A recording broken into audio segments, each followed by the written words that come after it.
Welcome to Only Maths Tutorial Point. Today we are going to discuss exercise 5.1 second sum first bit. See guys, this is a second sum of chapter quadratic equations class 10th. What is given? Represent the following situations in the form of quadratic equations. What is the given question? The area of rectangular plot is 528 meters square. The length of the plot is 1 meter more than twice its breadth.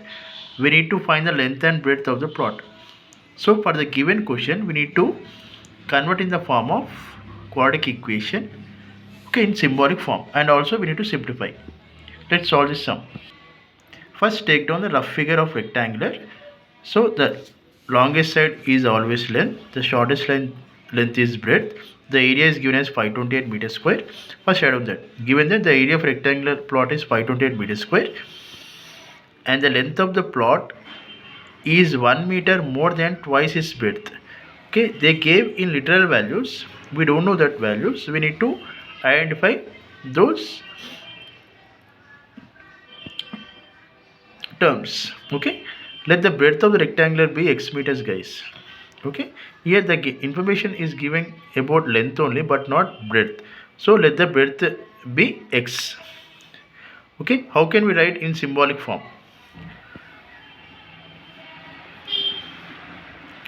In the previous step they gave twice its breadth, right?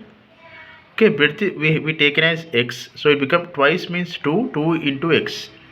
Okay, and see from this sentence, 1 meter more than twice its breadth. 1 meter means 1, more than means plus 1, so add to this.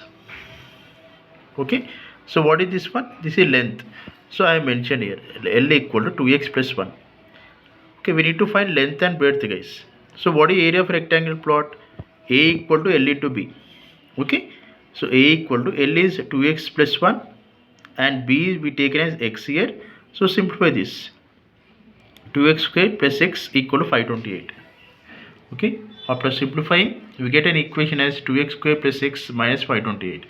This forms a quadratic equation, right? Because it is of degree 2. Thank you for watching. Please go through my sum once again. For any doubt, please message me in the form of comment. Thank you.